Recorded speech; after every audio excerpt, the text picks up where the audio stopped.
Olá, nessa edição da TV Jornal da Mulher Brasileira, nós estamos com uma alegria e honra de entrevistarmos a irmã Ivonete Kirten, filósofa, jornalista, escritora, teóloga, líder em gestão de pessoal, e está na diretoria no Complexo Editorial e Educacional das Irmãs Paulinas.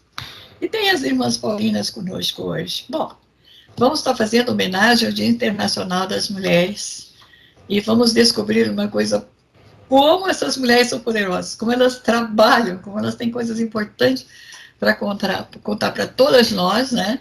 E seguirmos talvez o exemplo delas de administração, de transmissão de oportunidades a todas. Realmente não vai ser só uma entrevista, nós vamos ter quase que uma aula hoje, tá bom? De aprendizado, de como todas as mulheres reunidas podem transformar uma simples oportunidade numa potência. Olá, irmã, como é que está? Tudo bem? Que alegria, que honra! Olá, Beth, é uma alegria a mim ser convidada aqui do seu canal, eu acho que, e principalmente ser no canal da mulher, né, e falar sobre a mulher na igreja, na evangelização, na sociedade. Acho que esse é uma grande descoberta nossa, né? De como nós, mulheres, como feminino na igreja e também na sociedade é importante.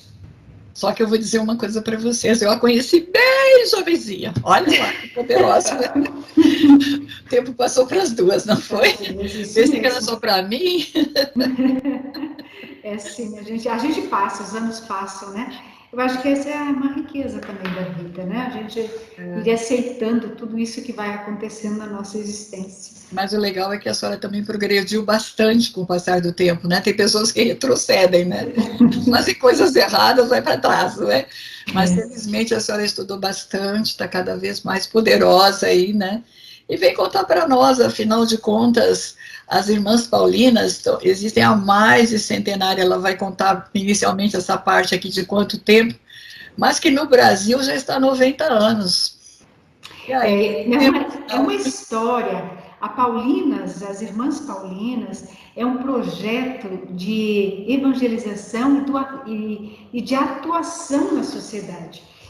Nós somos fundadas na Itália em 1915 pelo padre Tiago Berione, acompanhado da irmã Tecla Mello. Aí na parede aqui atrás de mim tem uma imagem da irmã Tecla, deixa eu pôr ela aqui, ó, isso. Que é uma mulher que de aparência às vezes frágil, assim da zona rural, no norte da Itália, região de Piemonte, ela é capaz de assimilar esse projeto de Padre Alberione. E qual que era o projeto de Padre Alberione? Era fazer com que a mulher participasse na sociedade e ali ela construísse a mudança social. Se a gente for ver na história, Beth, a gente vai perceber que na época da década de 20, iniciando a década de 20, nós vamos ter vários movimentos, um pouquinho antes, né? Na passagem do século, nós já vamos ter movimentos de mulheres que elas saem das suas casas e vão, né, começar todo o processo de inserção no mundo industrial. Elas saem de uma ideia de uma mulher educadora dentro de casa para uma mulher atuante, né, nas organizações sociais. Às vezes é um pouco mais tímida, né? Nós vamos ter um grande impulso depois da década de 60, como mulheres, na Itália principalmente, aqui no Brasil, mas os movimentos são contemporâneos, né? Você estudando um pouco a sociedade da italiana e depois vindo aqui para o Brasil, você vai perceber também esse movimento de mulheres, né, para que elas pudessem estar inserida no processo eleitoral do país, nas decisões sociais desse país, né? Então, é esse projeto, mas é um projeto, assim, de levar a palavra de Deus, né, às pessoas, mas de um modo, assim, bem amplo, porque Padre Tiago Alberione, ele dizia que a igreja, ela não pode ficar esperando as pessoas virem até ela, mas tem que ir até as pessoas e aí falar de tudo cristamente. Ele era sábio, muito sábio, porque ele vai dizer, se a gente for falar só de doutrina, só de Bíblia, né, de Jesus, as pessoas podem se afastar. Mas fala de tudo com os valores do Evangelho. que é a fraternidade, a igualdade, o amor, a união, a comunhão. Então, ajudando a promover as pessoas, você está evangelizando. Eu já li sobre ele, nossa, é uma sabedoria mesmo, como a senhora diz, para a época, né? E para homem pensar que tem que inserir a mulher na sociedade, ele era hiper avançado para o contemporâneo dele, né? Ele escreve em 1910 um livro intitulado A Mulher Associada ao Zelo Sacerdotal. Ele não vai dizer a mulher ajudando o sacerdote, ela está associada, é a mesma missão, ela tem uma tarefa diferenciada do sacerdote, mas ela tem que estar inserida na igreja. Então ele vai escrever esse livro apresentando o valor da mulher e também apresentando todas as tarefas que a mulher pode fazer ao lado do sacerdote, né? E ao lado do seu marido, né? Vai falar da dona de casa, etc. Ele é bem prático. Mas veja só, em 1910, e se você ler esse livro hoje, ele é atualíssimo, é na linguagem da época, mas assim com conceitos bem atuais sobre a questão da realidade da mulher. E ainda temos homens retrógrados a isto, né, na sociedade. Bom, mas é interessante o seguinte, estamos, então, comemorando 90 anos de atividades das Paulinas do Brasil, né? Mas, assim, a sua liderança, né, que tantos cargos aí já vem ocupando, se destacando, né? Tem uma soma, aproximadamente, de quantas são? A maioria já está de origem brasileira ou está vindo de outros países? Como é que está esse balanço geral aí das... Então, as irmãs chegam aqui no Brasil no dia 21 de outubro de 1931, e aí nós vamos ter, nos anos seguintes, em 1932, as jovens já começam a aparecer. Nós vamos ter, até 1935, 5 jovens paulistas que, junto com a irmã Dolores, que foi a primeira paulina que veio da Itália, depois a irmã Stefanina, a segunda, e a irmã Marcelina Berteiro, são 3 italianas que vêm para começar a missão brasileira da Paulinas. Porque a gente pode pensar assim, as Irmãs Paulinas é uma multinacional, né? Porque a gente está em 52 países, mas a gente tem que pensar que as congregações, cada país ela é assim, na questão financeira, na questão da inculturação da mensagem do evangelho, ela é autônoma, ela não vai reproduzir as mesmas formas. Normalmente a gente utiliza os mesmos meios, mas o modo da gente fazer a comunicação é muito próprio do local. Então, as irmãs italianas, essas 3, elas foram muito sábias. Elas começaram a convidar as jovens para que as jovens fossem assumindo. Na década de 60, a gente já tem a primeira, que aí nós vamos ter nem 40, 30 anos, nós já vamos ter a primeira irmã, que a gente diria provincial, nós chamamos provincial, mas seria presidente da instituição no Brasil, já sendo uma brasileira. Atualmente nós somos 276 irmãs aqui no país, né? Então, algumas já com bastante anos, 50 anos, 60, até 70 anos de vida consagrada, mas a gente tem gente que fez os votos o ano passado, né? Então, nós vamos ter uma diversidade de idades, de culturas, e é de norte a sul do país, né? Essa diversidade dos membros da congregação. Então, assim, para uma pessoa jovem, vamos supor, está escutando assim, eu acho lindo, porque elas têm livros, já tem não sei o quê, tem curso, né? Quer dizer, é uma dinâmica muito grande que a congregação tem também, né? Como será que eu queria ser, vamos supor, a jovenzinha diz assim, eu queria tanto ser freira. O que ela precisaria pensar em primeiro lugar? O que ela vai fazer? Onde ela vai? Interessante, né? Mas é assim, eu posso dizer assim, que o chamado, né, a nossa participação na congregação, ela vai primeiro dessa consciência, que alguém chama para realizar uma missão específica.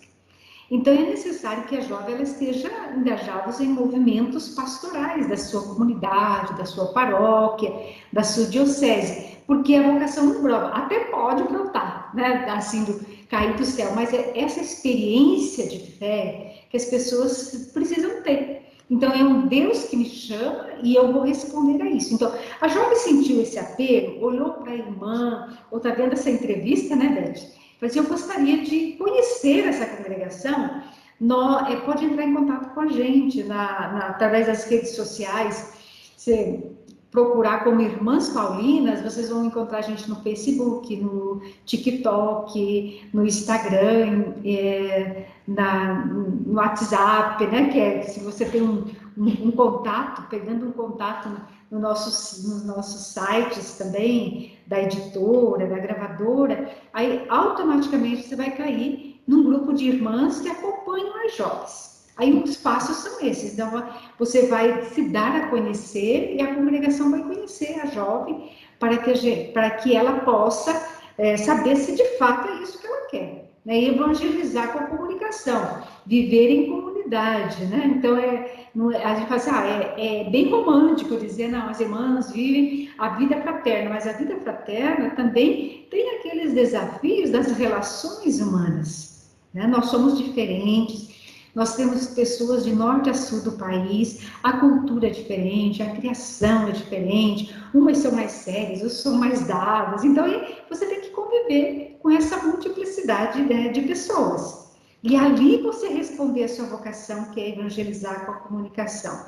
Então, a primeira coisa é sentir isso. Eu sinto o desejo de conhecer, então vai, conheça, experimente. Né? Tem muitas pessoas que experimentam e falam assim, não, isso não é para a minha vida. Outros experimentam e continuam, apesar dos desafios, na fidelidade, respondendo essa vocação. No total, hoje, tem já uma estimativa, assim, de quantas vocês já estão? Aqui no Brasil, nós somos 276 irmãs. 276, pois é, olha o que vocês fazem aí, irmã, nossa, pensei que tinha mais de 1.000 já. Mas nós temos mais de 1.000, assim, na cooperação, né? Nós temos os colaboradores, que seriam os funcionários, né? Eles que estão ligados através da CLT, das normas trabalhistas. Então, nós, hoje, atualmente, nós cerca de 450 pessoas, mas nós também temos os cooperadores paulinos. O que são? É uma instituição da família paulina, porque a gente vai pensar assim, Padre Alberione, ele não fundou só as Irmãs Paulinas, ele fundou 10 instituições para que, nesse projeto evangelizador, nós cobríssemos todas as áreas da evangelização, liturgia, pastoral, espiritualidade, comunicação, e assim ele criou a Associação dos Cooperadores Paulinos, que são leigos, que querem viver a espiritualidade e colaboram conosco na missão de evangelizar com a comunicação. Então, é uma família, para dizer assim, bem, se tomando todo mundo, há mais de 1.000 pessoas trabalhando nessa instituição. Com certeza, porque fazem tantas coisas, tem que ter um monte de gente mesmo. Eu quero dizer que eu tive a felicidade de fazer um curso de pós-graduação em 4 áreas, né, exatamente no convênio das Irmãs Paulinas, na ocasião com a Universidade de São Francisco, me parece que atualmente estão com a PUC, né, no mesmo projeto. Foi uma grande experiência de convívio com elas, principalmente, porque estão ali, elas estão em todos os momentos, desde arranjar uma flor até fazer um café maravilhoso para todo mundo, e receber, gente, olha, é impressionante o carisma delas, né? Os professores são bem atendidos, todos estimam a elas, os alunos vivem um clima de harmonia, vem de onde vierem, entendeu? Quer dizer, existe uma produtividade muito grande de grupos. Há alguns padres recém-formados, há algumas freiras eu acho que é formados, que é assim que se diz, né? Mas vem gente de grandes grupos de canais fazer os cursos ali, né? De canais de televisão, de imprensa geral. Realmente é uma experiência magnífica, porque nós temos diversas formas de viver, conviver e ter que tentar organizar-se, né, dentro dessa variedade toda. Aí vem os trabalhos de grupo, vem o trabalho final, quer dizer, é uma pressão de alguma forma, no final é terrível, tem que sair com o certificado na mão, né? Eu sei com 4 habilidades, são 4 provas, são 4 trabalhos, né, irmã? Mas, enfim, realmente O que continua? Como que está, por exemplo, esse trabalho de formação aí com a PUC? Está indo bem? O que é que as pessoas podem esperar e conviver com esse tipo de curso pós-graduação? Isso. Então, na formação, porque nós atuamos em várias frentes, né? Mas uma delas é a formação. E aí, a formação de lideranças no campo da comunicação social, onde a gente tem esse convênio com a PUC, que está muito bem. E nós temos hoje em duas versões, a híbrida, né? Nós temos os cursos EAD, que as pessoas entrarem em Paulinas Cursos vão perceber que ali você vai encontrar cursos desde oratória, como fazer uma notícia, boletim, hoje elaboração de um site, tudo cursos na área EAD. E tem a forma presencial, que é esse que você fez, né, que é um curso de especialização, trabalha as temáticas, né, a história, né, da comunicação, depois também trabalha as políticas de comunicação, e toda essa realidade hoje das novas tecnologias. É um curso muito bom para as pessoas que desejam assim aprofundar uma graduação, né? Eu não diria nem só no campo da comunicação, mas, por exemplo, um professor, uma professora que quer ter essas técnicas de como também trabalhar a comunicação com os seus alunos, elas vão encontrar ali uma resposta muito positiva e também dentro daquilo que é a exigência hoje da comunicação. Não é por ser uma instituição ligada à Igreja Católica que só vai trabalhar essa temática, mas ela trabalha profissionalmente como um curso pós, né, de qualquer universidade desse país.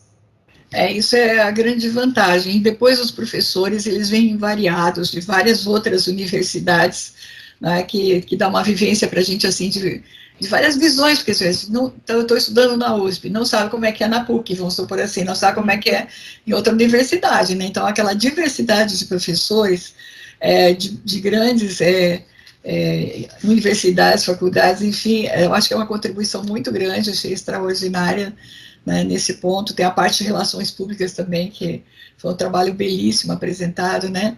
Muitas vezes os professores são aplaudidos como se fosse um show, porque é tão perfeito o que eles fazem, né, que a turma acaba, né, sentindo essa obrigação quase de aplaudir, né? Então, e elas estão ali, silentes, para lá e para cá, arrumando tudo, gente, é uma coisa maravilhosa. Agora, veja bem, tem um pessoal também que vem da vida religiosa, né? Eu me recordo que nós tínhamos colegas que eram padres, inclusive, né? E parece-me que tem cursos específicos também só para padres, sacerdotes ou outras pessoas, não sei se de outras religiões, mas como que está essa parte, tirando o pós-graduação? Continua? Então, continua, tem a irmã Helena e a irmã Joana, né, que são doutoras na área de comunicação, e elas trabalham com os seminários para a formação dos futuros sacerdotes, mas também recebe padres que desejam aperfeiçoar sua comunicação e também a vida religiosa. Temos várias religiosas que trabalham em suas dioceses, em fundações como rádios e também os sites da diocese que precisam ter essa formação técnica. Então, eles vêm, ficam ali, normalmente são 15 dias intensivos, né, tanto nas férias de janeiro como nas férias de julho,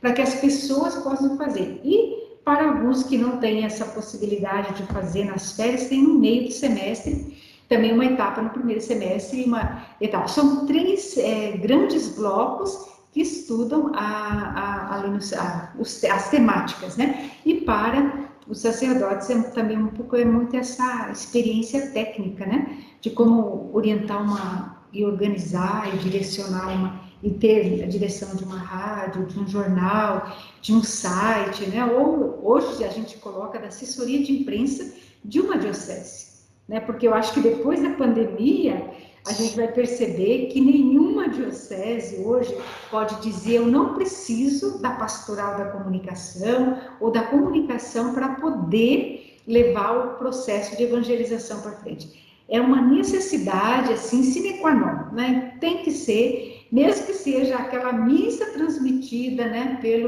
pelos canais né, ou YouTube, ou no Facebook, mas eles têm, porque tem que falar com as pessoas, tem que falar com o povo, né? E a igreja necessita disso, né? E o CEPAC, ele vai ser uma base técnica para tudo isso. Mais do que nunca vai ser sempre preciso a área da comunicação. Não adianta ter um alto sistema digital, ter não sei o que mais importado não sei da onde, se não tiver as pessoas operadoras e principalmente que sejam pessoas com conteúdo, não é, com responsabilidade também, que tenha todas as normas éticas de quando a gente aprende para ser um comunicador social, não é? Então, tem pessoas que às vezes devem ter problemas muito grandes com elas mesmas ou querem esconder alguma coisa, né? Então, elas não aceitam, às vezes, os jornalistas, os comunicadores sociais, né?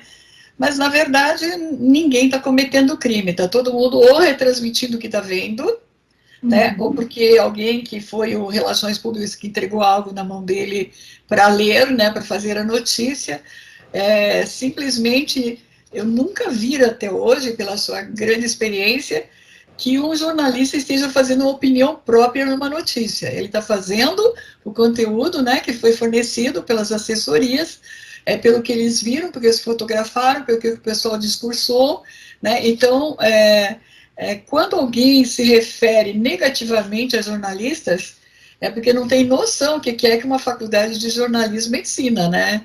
Qual é o conteúdo e tudo, né? Para poder dizer que a gente está fabricando coisas erradas. Não, eu nunca vi até hoje. Olha que a gente está aí antiguinha, né?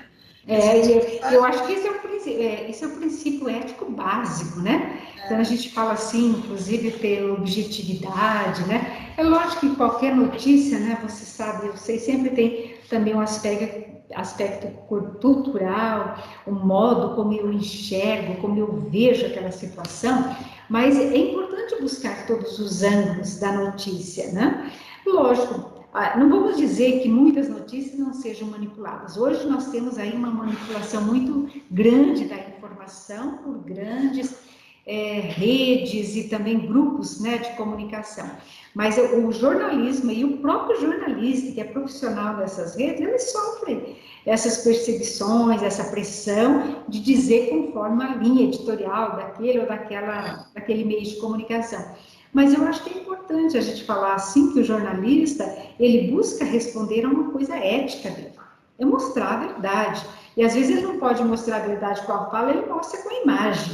Então, uma coisa complementa a outra, né? Ou se não, com fotos. Mas quantos furos de reportagem foram dados pelas imagens, não pela fala do profissional, né?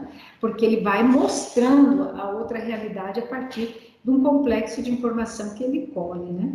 Então, acho que isso é importante, né, a gente dizer aqui, e nós estamos na área de comunicação, que assim, que a comunicação ela é um desafio a ser feita. Então, como eu manipulo, eu vou falar, a palavra manipulo parece complicada, né, bem complicada nesse contexto, mas é como que eu colho, como eu trabalho essa informação para dar para as pessoas. Ela vai ser uma informação que vai ajudar as pessoas a serem mais, ou ela é uma fake news, né? Que eu vou manipular as pessoas para que pensem de acordo comigo ou com um veículo que eu represento. A liberdade de também pensar e expressar seria violada, né? Quer dizer, então, até é interessante esse gancho, porque uma vez eu fui convidada para um evento de um local muito importante, só tinham pessoas de classe alta, tudo as pessoas notáveis, e eu não sei porquê me convidaram para dentro do evento, certo?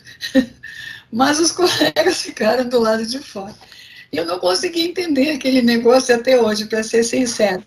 E aí eu saí fora e conversei, daí como vocês estão, mas por que você está lá dentro? Eu disse, não sei, me colocaram lá dentro, eu falei. Né? E eu disse, por que vocês estão aqui fora? Vê que situação, né? E eu disse assim, trouxeram água, trouxeram café, não trazem nada, porque daí todo mundo se queixava, sabe? Mas eu fiquei tão, assim, realmente, mas por que chamaram a mídia? Por que está todo mundo lá e nenhum cafezinho, nenhuma água, né? E minha inexperiência, mas ao mesmo tempo aquela coisa dos direitos humanos, como a gente diz, né? Aí fui até a pessoa que organizava tudo e disse assim, por que não serviram água, um cafezinho para eles, né? Já que eles são muitos, talvez não dê para entrar, né? Não tem um ambiente aqui, mas poderíamos ser corteses com ele. A pessoa me olhou com uma cara, irmã, sabe? Então eu não gostei daquilo lá, sinceramente. Aí eu cheguei para a pessoa que organizasse assim, ou eles tomam um cafezinho e água, ou eu estou saindo daqui porque não vejo porque eu estou aqui dentro e eles fora. Todo mundo olhando, sabe? Mas infelizmente a gente arruma umas brigas, mas é o tipo da coisa. Mas eles são jornalistas, eu também sou. Eu também tenho formação jornalista, publicitária, entendeu? Sou jornalista investigativa, sou repórter policial. Eu estou aqui, por isso que eu vou tocar cá eles não. É o tipo da coisa assim também, que muitas vezes a gente não se observa muitas coisas que parece que alguém quer castigar alguém, não é para ver não sei o quê, não estou entendendo. Né? Eu acho assim, quem tem medo de jornalista tem alguma coisa para esconder. Não é? Por que não ficar tudo aberto? Por que não conversar? E se alguém fizer uma pergunta, por quê? Como eu disse, por que não servem a água e o cafezinho para eles? Mas eles são jornalistas, vão dar notícia de vocês. São pessoas, precisam de água e cafezinho. Fica todo mundo olhando. Mas eu acho que está na hora, assim, de se valorizar o jornalista, não desvalorizar. Porque aquilo não é aquele elo, né, entre as várias instituições e o povo vai traduzir em formas de palavra, em formas de imagens, aquilo que se está vivendo em sociedade. Mas eu acho que a gente pensa assim que o jornalista é um bicho do outro mundo, né? E de repente a gente fala assim, poxa vida, a gente tenta observar as coisas de um outro olhar, diferente de alguém que não é jornalista, né? A minha professora de jornalismo e escrita na Universidade de São Marco, ela dizia isso, né? Que o jornalista é um especialista em várias especialidades. A gente não sabe muita coisa de tudo, né? Mas a gente sabe informações de muitas coisas. Eu acho que esse é o grande valor do jornalista ou do jornalismo. É ajudar as pessoas a manifestar aquilo que elas têm de mais profundo dentro da profissão delas, né? Um médico, né? Então, se o jornalista for bem preparado e ele conhecer, ou pelo menos tentar conhecer a especialidade desse profissional, ele vai prestar um serviço enorme à sociedade, né? Porque ele vai fazer com que esse médico ajude as pessoas a compreender doenças, epidemias. Olha esse período da pandemia, né? As mulheres, e você tá falando das mulheres no jornalismo, né? As mulheres cientistas, mas olha, eu ficava assim cada vez mais encantada, né? Porque no fundo quem sobressaiu também no ramo científico, ajudando a sociedade a conhecer melhor essa doença, foram os jornalistas que expuseram essa realidade, mas também os profissionais, né? Tanto homens quanto mulheres, mas quero ressaltar aqui as mulheres, aquela cientista lá do Rio de Janeiro, a Margarete, né? Não me recordo sobre o nome dela, mas assim, quanto bem essa mulher fez ao explicar para nós todos os procedimentos da Covid, a proteção, uso de máscara, vacina, né? E toda essa luta que eles tiveram. Isso nós soubemos porque houve profissionais que puderam e deram voz, né, aos cientistas. Eu acho que aí é um pouco de entender, né, o que é o jornalismo, né? E tem um outro lado também, é que assim, jornalismo é grande mídia, os outros é mídia nanica. Eu acho um absurdo, porque quando você somar todos os jornalismos alternativos do Brasil, ultrapassam o índice dos outros que se colocam, né, num pedestal muitas vezes como mídia grande e tal, né? Então, tem muitas coisas de preconceito, né, de selos, como eu digo, de desvalorização dos outros, né? Todos estudam nas mesmas faculdades, os mesmos conteúdos, né? Apenas alguns querem falar, mostrar a sociedade, por exemplo, que são de microempresários, o outro vai mostrar né, uma área que seja de agricultura, o outro, quer dizer, tem vários segmentos, né? Notícias de bairros, quantas tem? Quantos jornalistas tem, né? De áreas profissionais, você vai ter que entender isso, né? Infelizmente, eu acho que está faltando exatamente o que nós estamos fazendo, esclarecer um pouco mais o que é jornalismo. Porque tem gente atirando pedra em jornalista, não sabe nem o que é jornalismo. Porque às vezes tem algumas situações, né, que existem esses erros, ou também às vezes algum interesse, né, mas normalmente quando a gente trabalha com... Eu sempre trabalhei comunicação na década de 80, chamava-se comunicação alternativa, né? Eu estive trabalhando lá na Amazônia, no estado do Pará, do Amapá, e de fato, a comunicação que é dos pequenos meios, das pequenas comunidades, né? Essa aí é aquela que faz o dia a dia das pessoas, né? Uma vez eu estava perguntando para Dom Patrick Rahanyak, ele era lá da Áustria e trabalhava numa diocese perto de Marabá, Conceição do Araguaia. E aí eu perguntei para ele o que era comunicação, se a diocese dele tinha muita comunicação, meios, né? Porque naquela época a CNBB que estava fazendo uma pesquisa sobre os meios de comunicação na igreja, e ele falou assim: irmã, lá na minha diocese a gente tem reuniões, a gente tem conselhos, eu escrevo carta, o pessoal lê cartas nas comunidades e tal. Então, se isso não é comunicação, né, vida de relação, então eu não sei o que é pastoral de comunicação e nem sei o que é comunicação. Eu falei assim, para mim, eu estava saindo do CEPAC, né, terminando de fazer o curso de especialização, aí chegou lá, ele me dá um tapinha, né, com um monte de pelica, e eu falei assim, o senhor tem razão. Tem razão, porque no fundo a gente sabe, né, que a comunicação é essa relação. Os meios, eles vão potencializar isso. E aí, quando a gente fala de missão paulina, Beth, a gente vai falar exatamente disso. São mulheres apaixonadas por esse tipo de comunicação. Por quê? O que fez Jesus Cristo, né? Olha, nós estamos aí vivendo o tempo comum agora, e seriam os atos, né, e a vivência de Jesus no dia a dia. Hoje, ele pega e fala, né, para os discípulos para irem de missão, 2 a 2, né?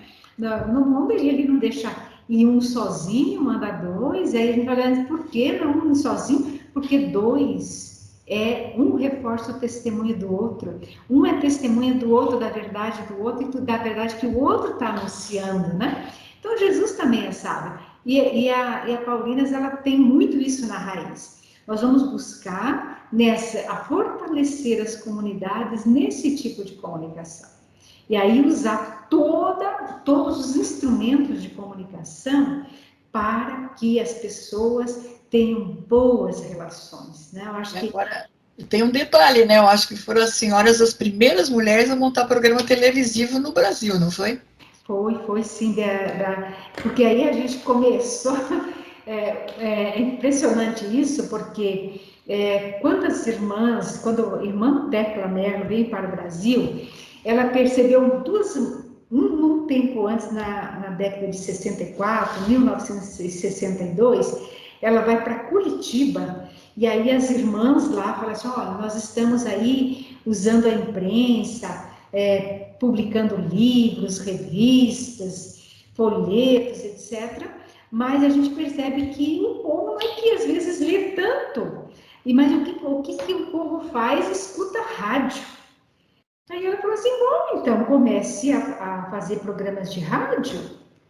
Aí numa época que ele vem, porque nós vamos ter aí o auge, né? Começa a televisão brasileira, década de 50, 60, 70, ela retorna e fala assim, o povo não está vendo televisão? Comecem o apostolado. Então, assim, sem dinheiro, sem planejamento, né? E vai indo, e vai dando, assim, com que outras comunidades, outros padres, bispos, começam a enxergar que eles também podem fazer.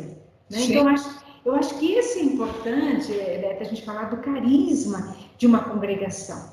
O nosso carisma é a comunicação, é usar esse dom maravilhoso que Deus deu para todo mundo, né? Porque o nosso primeiro meio de comunicação é o nosso corpo. Sou eu, né? A minha apresentação visual, o meu jeito de ser. Então, potencializar isso, né? Então, a Paulinas vai buscar, né, através da comunicação e também trabalhando esses dons, a área da televisiva, e aí nós vamos... e também a gravadora, que também começa, porque esses programas de rádio, as irmãs gravavam em LP, né? Primeiro era aqueles pequenininhos, né? Os Eu sei. compact disc.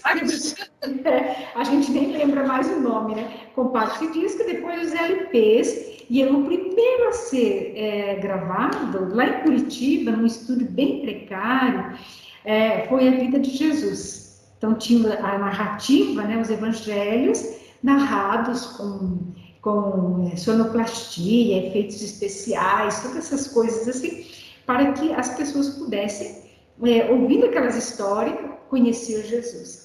Depois ele vem para São Paulo e começa toda a produção musical, e junto com a produção musical, toda a produção audiovisual. E Né? que é bastante profissional atualmente, né? A gente tem que... É assim, eu acho que... acho não. A Paulinas, ela caminhou com a imprensa brasileira. Né? Se a gente for ver... Pioneirismo das senhoras em tudo, que nós não temos grupo de mulheres fazendo isso, tá? Em qualquer área, em qualquer segmento, né? E as senhoras não vêm há quantos anos organizadas trabalhando para a área da comunicação. A comunicação social, inclusive, usando os elementos que estariam dentro das emissoras, né? Dos canais, enfim. E acredito que hoje as senhoras estão com uma audiência muito grande, pelo que eu li no Amazon, estão campeãs de vendagem, né? Poxa, parabéns. Isso ali foi bonito, porque para nós foi uma surpresa, porque é a Cesta da Dona Maricota, né? Tatiana Belins, que é um livro da literatura infanto-juvenil, e de fato ele vende muito esse livro, ele vende, e aí vai alavancar a venda lá na Amazon. Porque hoje a questão também digital é muito importante, você tem que mudar, você está vendo? Aquilo que eu digo, a Paulina ela vai crescendo com isso, com a imprensa brasileira, com a comunicação no Brasil. A gente tem assim grandes desafios, porque também assim nunca vai sobrar dinheiro para fazer nada mesmo, né? A gente vai investindo, porque também é importante dizer para as pessoas que a irmã Paulina, a consagrada, ela não é salariada. A gente renuncia a isso, né? Em prol da evangelização. É claro que eu vou dizer assim, não, eu tenho as minhas necessidades básicas, né? De alimentar, vestir, morar, estão bem servidas, mas eu administro para a missão, né? Então, acho que isso é importante, é investir nesse poder. Quando eu estudava jornalismo, aí nós estávamos falando um comparativo sobre aquela revista Realidade, né? Que no nosso país foi assim muito importante em todos os processos, né? De abertura, de construção da democracia, daquilo que nós somos hoje, né? Aquilo que estamos retrocedendo, mas aquilo que foi esse país, né? Que é esse país. A democracia, a gente tem que dizer isso, porque nós temos direitos, embora hoje tão assim ameaçados, mas a gente tem umas instituições fortes. Então, paralelamente, nós vamos ter a revista Família Cristã, né, que ela tem aí... também, né? Grandes, foi uma época que a gente tinha tiragens enormes, e é uma revista que circulava nacionalmente. Eu estou dizendo circulava, porque hoje nós temos a versão online. Se as pessoas entrarem no site www.familiacrista.com.br, então o conteúdo, as reportagens, o teor jornalístico, ele continua o mesmo, só muda a questão digital. Então, se a gente mudou na questão da revista, nós também estamos mudando na questão de toda a parte também de estrutura, de vendas, né? Hoje, o povo, nós temos toda a nossa rede de livrarias, são 31 livrarias no país, nas principais capitais do país. Aliás, em todas, só interior, Mato Grosso e Mato Grosso do Sul, que a gente não tem. Mas o restante a gente está presente, porque também é uma opção. Por exemplo, em Porto Velho, né? Lá no interiorzão do país. Não sei como a senhora é um milagre. É um milagre, mas ele é sustentado por toda a obra, é uma opção pastoral da Paulinas. Porque se lá nós não estivermos lá levando também a questão do livro, da revista, dos meios para ajudar as pessoas a compreender suas próprias existências, então o que nós estamos fazendo? Em que nós estamos investindo a nossa vida, né? Então hoje a gente está aí com um projeto nas vendas de Paulinas, dos livros, nos principais marketplaces do país. através diretamente, né, do nosso centro aqui comercial em São Paulo, ou se não através de empresas parceiras, né? Nós temos, por exemplo, a LT2, que é uma grande distribuidora de livro, que ela nos representa também em vários marketplaces, como Americanas, como a Magazine Luiza. Por quê? A gente tem que estar presente nesses espaços, para quê? Para que a palavra chegue, para que o bem chegue. Né? Então, a gente não pode lançar a mão disso. E também, se a gente lança a mão disso, morre, né? Agora, deixa eu falar uma coisa, hoje não foi entrevista, hoje foi uma aula, viu? É o que não ser professora. É verdade. Eu estou muito grata pela senhora ter participado, que maravilha, tão jovem ainda, né? Eu a conheci bem jovenzinha, gente, não é verdade? É verdade, Beth. Bem, não, já... Olha, hoje eu já estou com 33 anos de vida consagrada, já morei no norte do país, nordeste, amei, estava lá até dia 20 de agosto de 2020. Que povo, né? Que povo esse A nordestino. riqueza A do gente, Brasil é o povo. a gente ama porque de fato, essa é a vocação, essa é a missão. Mas olha, minha querida, de coração, assim, minha gratidão mesmo, inclusive porque a sua superiora indicou a senhora, né, ela está num retiro, ela tinha sido minha professora, eu estava lá, com quem que eu falo, com quem que eu falo, né, porque a intenção é falar dos 90 anos, depois eu fiz a conta, eu digo, não, já está cento e tantos, mas é cento e tantos no mundo inteiro, né? Muito legal. Então, irmã, eu de gratidão, assim mesmo, total pela sua participação. Eu sei quanto que a vida das senhoras são, né, cheias de tarefas e responsabilidades, né? E dividir um pouquinho do seu tempo, mas contar essa história maravilhosa, que eu acho que é um grande exemplo para todas as mulheres, né? E dos homens também, porque as senhoras mostram que é a união, é a divisão de equipe, é a divisão de tarefas, né? E aí ninguém é mais que ninguém, todos são iguais para buscar um resultado. Eu acho que a democracia mais democrática que vocês ensinam é a atitude, né, do dia a dia ali, né, e a meta, como vamos né, alcançar esta meta.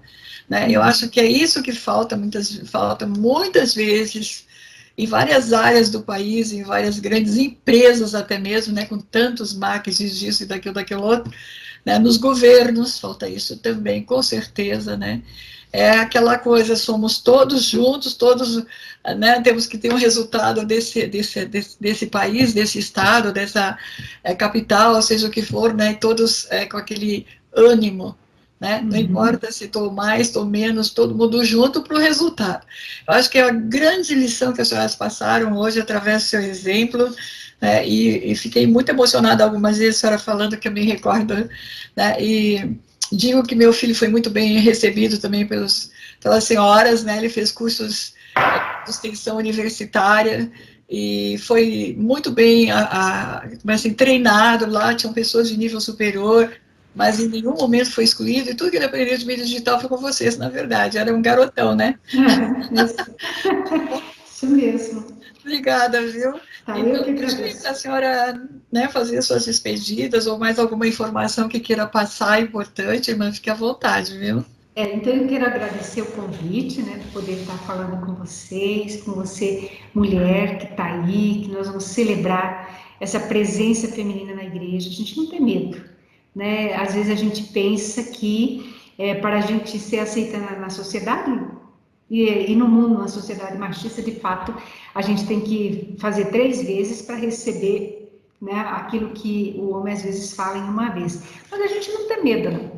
A gente, aquilo que eu sou, aquilo que é o meu conhecimento, a minha experiência de vida é minha. E isso que eu tenho que partilhar. E a gente se colocar nas mãos, valorizar, ter autoestima, gostar da gente, do jeito que a gente é. Né? Então, acho que essa minha mensagem pro Dia Internacional da Mulher, esse mês que a gente se prepara também para celebrar. Por quê? Porque se nós mulheres nos valorizarmos, a gente valoriza o homem também, né? Porque é o masculino e o feminino que fazem a sociedade, né? Então a mulher faz a sociedade, mas ela precisa, em primeiro lugar, se valorizar, viu, Beth? Porque senão a gente, a gente não constrói a sociedade. E quero dizer que Paulina celebra 90 anos, celebrando a sua vocação. Nós somos mulheres consagradas, nós deixamos as nossas casas, nossos pais, nossos irmãos, para dedicar exclusivamente à missão de evangelizar. Palavra, a fonte é essa aqui, ó, a palavra de Deus. Né? Então a gente tem que ser isso, é Ele que movimenta, e a missão é o dia a dia. Tá? Então, muito obrigada, que vocês possam, de fato, se olhar nas mãos e dizer como eu sou bela. E a partir daí, viver. Pronto. Muito lindo. Obrigada, viu, irmã? De coração mesmo, né? Alguns momentos a senhora até me emocionou, porque eu vejo assim que, né, a gente está vendo tantas coisas ruins, difíceis, né, no sistema, mas que a palavra, né, como vem de uma sabedoria, muitas vezes, que a senhora está passando para nós. E eu acho que o grande exemplo hoje que a senhora deu é imensurável, né? Porque é o trabalho de jornalismo, é o trabalho de comunicação social, é o trabalho de uma irmandade, né, digamos assim, tá? Da solidariedade, de não discriminar outras pessoas que não fazem parte do grupo, né? Às vezes as mulheres erram, não é do meu grupo. O que tem a ver? Uma mulher está precisando, né, posso ajudar, porque não sei o quê. Então, tem muitas coisas ainda que nós, mulheres, aqui do lado de fora, temos que aprender, com certeza. E hoje a senhora deu uma aula total de irmandade. Joia. Muito grata, viu, querida? Um abraço. Deus te abençoe também, né? Gente, querida, muito obrigada. Eu creio que vocês gostaram bastante dessa entrevista, né? Desvendamos um pouco aqui a TV, através da TV Jornal da Mulher Brasileira, né?